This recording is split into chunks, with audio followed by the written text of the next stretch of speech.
안녕하세요. 책 읽어주는 수경낭자입니다. 오늘은 나를 바꾸고 세상을 바꾸는 기적의 한마디 Big Yes에 대해서입니다.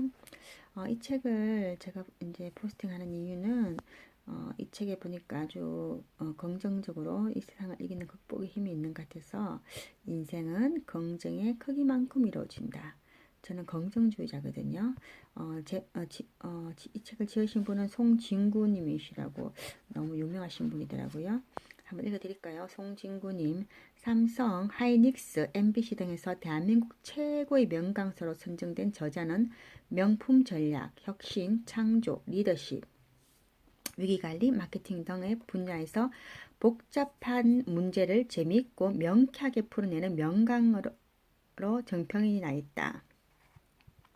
삼성경제연구소, 현대자동차, 하이닉스, 국정원, 대검찰청, 농수산식품부 등 수많은 기업과 정부기관에서 강의하고 있으며 해외로까지 영역을 넓혀 베이징, 상하이, 칭다오 등에서도 희망과 성공의 메신저로 활동하고 있다. 쭉 많습니다.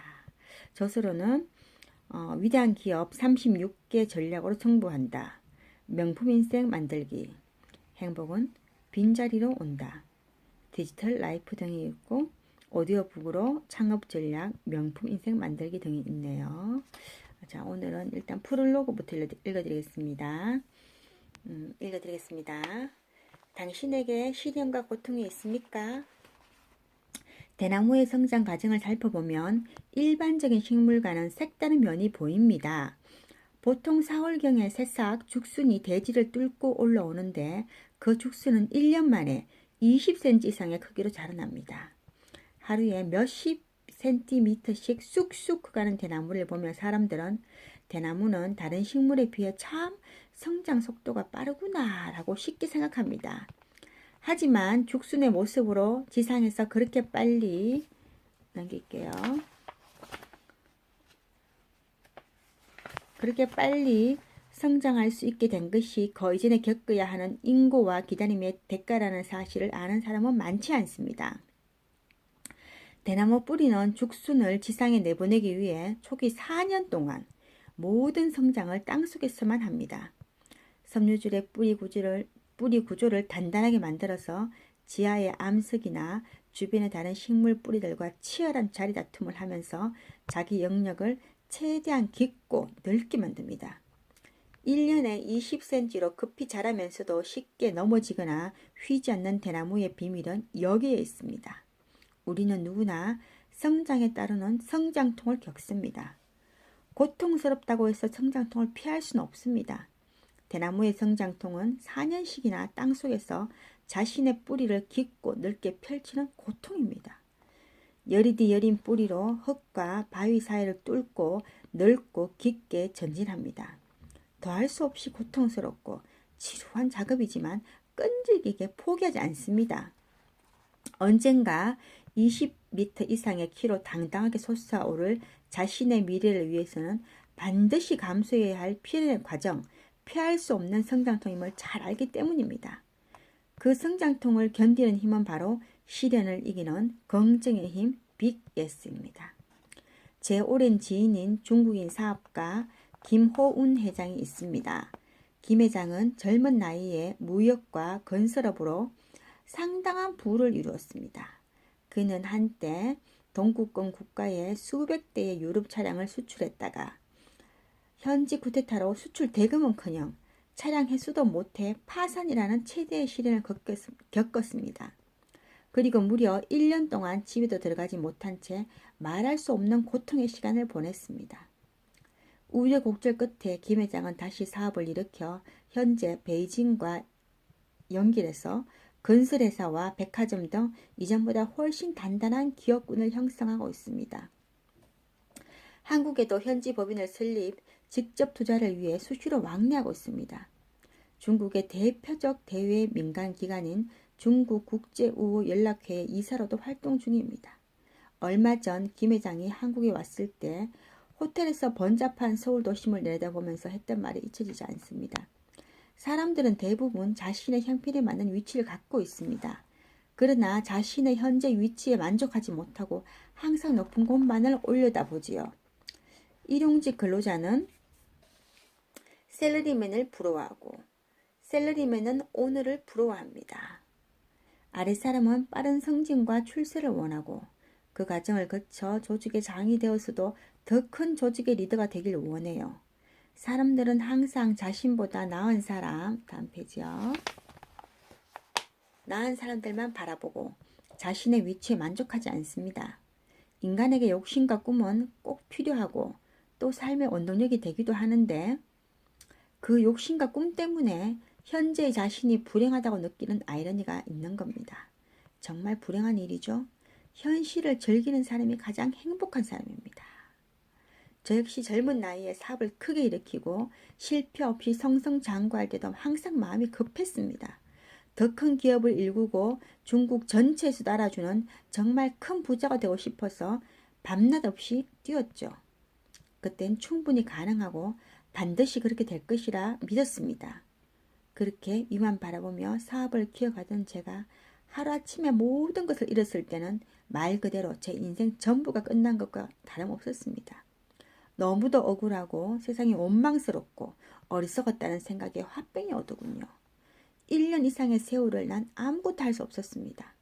미래 구상은커녕 화려했던 과거 속에 갇혀 심신이 급속도로 망가지더라고요. 제가 방황을 끝내고 재기할 수 있었던 계기는 의외로 간단한 것이었습니다. 이 현실을 인정하고 받아들이는 것. 그것이 제 인생의 제 부팅이었습니다. 제 처지를 확실히 인정하고 풍족했던 나를 기억하거나 타인과 나를 비교하는 일 따윈 하지 않았어요. 똑같은 잘못을 되풀이하지 않기 위해 노력했고 난 반드시 성공할 수 있다고 강력한 주문을 반복했습니다. 긍정적인 사고와 일에 대한 열정이 제가 제기할 수 있었던 원천이라 생각합니다. 아직도 부족한 것이 많고 미래가 어떻게 나를 또 괴롭힐지 모르지만 이제 두려운 건 없습니다. 많은 굴곡을 지나면서 사업가로서 김호운이 앞으로 해야 할 일이 무엇인지, 내가 추구해야 할 가치가 어디에 있는지, 또 진정한 행복이 뭔지 조금 알 것 같거든요. 그걸 깨닫고 나니 이제 사업이 망하는 일은 아예 없을 것 같아요. 하하하. 저는 김 회장의 얘기를 들으면서 빅 예스의 힘을 느꼈습니다. 그는 파산을 통해 고통을 맛보았고 다시 일어서면서 남들이 알지 못하는 엄청난 시련을 겪었을 것입니다. 그러나 김 회장은 대나무처럼 오랜 시간을 인내하면서 자신을 연마했고 그 결과 사업의 성공은 물론 인생의 성공도 쟁취했습니다. 역시 빅 예스의 힘입니다. 빅 예스는 우리 내부에 있는 긍정의 결정체입니다. 그 결정체는 지축까지도 움직일 수 있는 어마어마한 힘이 엉축된 에너지입니다. 그 긍정은 절대 긍정을 넘어서는 극복의 힘. 다음 페이지입니다.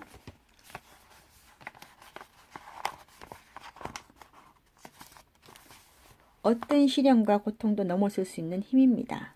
저는 그동안 성공한 사람들을 수없이 만나보았습니다. 그들 중 단 한 명도 시련과 고통을 극복하지 않고 성공한 사람은 없었습니다. 즉 자신의 내부에 시련을 이기는 힘인 빅 예스를 가지고 있지 않은 사람은 없었습니다. 실패와 고통의 질곡에서 죽음의 계곡에서 그들은 시련을 이기는 힘인 빅 예스를 느꼈고 그것을 한순간도 놓지 않았던 것입니다. 그렇다면 어떤 방법론이 있습니까? 인간은 그 누구도 시련과 고통으로부터 자유로울 수 없습니다. 순탄한 듯 하다가도 크고 작은 일들이 쉼없이 일어납니다. 그래서 매 순간 시련과 고통이 찾아옵니다. 그렇습니다. 시련과 고통은 인생에 있어서 밥과 같죠. 여기서 우리는 중요한 사실을 알아야 합니다. 인생의 성패는 행복한 순간을 어떻게 관리하느냐보다 시련과 고통의 순간을 어떻게 관리하느냐에 달려있다는 것입니다. 그럼 시련과 고통에 빠졌을 때 이를 효율적으로 관리할 수 있는 방법이 과연 있을까요? 네, 있습니다. 그것이 바로 4가지 빅 예스, 인정, 수정, 열정, 긍정입니다. 이 4가지의 방법은 당신과 당신의 기업을 변화시키는 핵심적인 터닝 포인트를 제시할 것이며 이제까지의 낡은 자신, 낡은 기업과 결별하고 지속적인 변화와 끊임없이 쌓아나갈 강력한 에너지를 줄 것입니다. 이 책의 서문에서도 보셨듯이 시련을 이기고 성공을 찾아줄 성공 공식은 다음과 같습니다. 성공은 인정하고 수정하고 열정과 긍정입니다. 시련을 극복하고 성공을 쟁취하기 위해서는 현재의 상황을 인정하고 전략을 수정해야 합니다. 그리고 불같은 열정을 곱해서 도전하되 또다시 시련과 고통이 찾아올 수 있으므로 항상 긍정적인 마음 상태를 유지해야 합니다. 인정, 수정, 열정, 긍정이라는 이 네 가지의 방법과 공식을 당신의 머리와 가슴에 간직한다면 당신은 반드시 변할 수 있고 성공을 찾을 수 있습니다. 진짜 감동적인 말들이 많죠. 우리가 사실 사람마다 다 목표가 있잖아요. 목표 없는 사람들도 있지만 우리가 마음속으로는 물론 뭐 현실적으로 책상이나 뭐 보이는 곳에 목표를 이제 써놓은 사람도 있어요. 그러면 그게 늘 보니까 더 현실적으로 다가오지만 꼭 우리가 머리맡에 안 붙이더라도 마음속으로 우리가 계획을 세우잖아요. 1년 계획도 세우고 뭐 해맞이나 이런 데 가서도 마음속으로 계획을 세우잖아요. 또 종교인들은 또 기도하면서 또 어떤 자기 인생 목표를 세우고요. 근데 우리가 그런 걸 하면서도 사실 안 이루어질 수도 있다 생각하죠. 사실은 그렇잖아요. 기도하는 사람은 기도하면서도 안 이루어지면 어쩔 수 없고 또 목표를 향해 가는 사람도 안 이루어지면 어떡하지 하는 그런 불안감도 있고 또 안 이루어지면 어떻게 돼요? 좌절하고 그렇죠.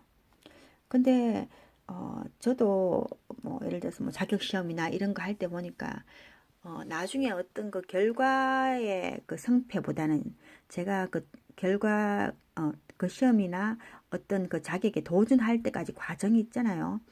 그게 정말 중요한 것 같더라고요. 어떤 사람은 과정은 필요 없다. 결과가 중요하다는 사람도 있어요. 저는 그렇게 생각 안 해요. 저는 결과보다 저는 과정이 중요하다고 생각해요. 보통 사람들 그러잖아요. 야, 과정이 어떻든 상관없다. 결과만 좋으면 된다. 저는 그렇지 않다고 생각해요. 저는 과정이 정말 옳았다면은 결과가 설령 나쁘게 나왔더라도 저는 만족합니다. 예, 과정이 중요하더라고요. 그리고 우리가 또 한 단계 목표를 예를 들어서 인생에 한 네 단계 목표가 있다 생각하면은 1단계 목표를 이뤘다 생각하잖아요. 그러면은 딱 돌아보면은 그 목표를 이뤘던 그 순간도 기쁘지만 그동안 목표를 이루기 위해서 자신이 바쳤던 헌신과 열정과 눈물과 수고와 인내와 고통 그게 더 사실 감동적이고 더 오래 남거든요. 그걸 우리 몸이 체득한다니까요. 그러면서 사실 너무 앞만 보고 달리는 것보다는 우리 다 그러잖아요. 막 달리다가도 막 좀 옆으로 눈길도 주고 오늘은 무슨 꽃이 폈나 어떤 사람이 뭘 하냐 좀 주위를 둘러보면서 현실을 즐길 줄 알아야 된다고 생각해요. 우리 보통 아버지들이 그렇잖아요. 너무 바쁘게 살다 보니까 어느새 정신 차려 보니까 퇴직이 눈앞이라면서 우리 보통 뭐 그러잖아요. 나중에 지금 좀 여행 가자면 나중에 돈 좀 더 벌고 자식 공부 더 시키고 좀 더 출세하고 나중에는 없거든요. 지금 해야 되니까. 그렇죠. 그리고 우리가 제일 범하기 쉬운 게 있잖아요. 나와 남을 비교하는 거. 여러분, 내가 얼마나 소중합니까? 이 세상에 나는 한 사람밖에 없어요. 맞잖아요. 우리 태어날 때도 2억대 일의 경쟁을 두고 태어났잖아요. 이 세상에 저는 한 사람밖에 소중한 사람입니다. 남하고 비교할 수 없어요. 물론 내가 장단점이 있지만 나의 단점이 또 장점이 될 수 있거든요. 내가 성격이 너무 급하게 일을 빨리 저지른다. 좋게 말하면 추진력이 있고 열정이 있는 거잖아요. 그러니까 긍정적으로 바라보면 되는 거죠. 나와 다른 남과 다른 나를 비교하지 말고 자신을 학대하면 안 되겠죠. 어떤 사람들 그런 사람도 있더라고요. 자신을 막 학대해요. 그리고 학대하는 사람도 나쁘지만 또 자기 연민에 빠진 사람은 더 나쁘다고 생각해요.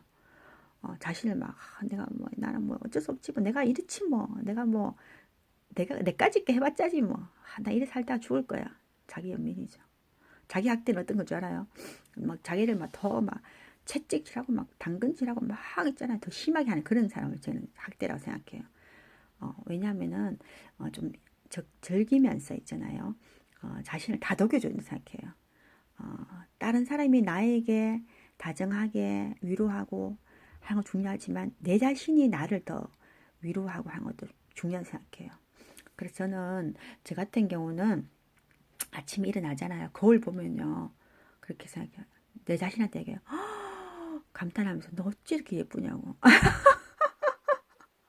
근데 제가 그 말 하는 거는 나를 달래려고 하는 것보다는 사실 그렇게 느껴져요. 진짜 보면은 와, 수경아 너 어찌 이렇게 예쁘냐. 진짜 하나님의 작품이다 하면서 하나님께서 어떻게 이렇게 아름답게 만드는지 모르겠다면서 그렇게 이야기해요. 그리고 그걸 볼 때마다 이제 화장실 가고 막 그걸 볼 때마다 막 얼굴에 손을 감싸면서 감탄사를 막 지르죠. 그러면 다른 사람 있을 때는 잘 안 그러죠. 다른 사람들 보면은 뭘 하겠어요.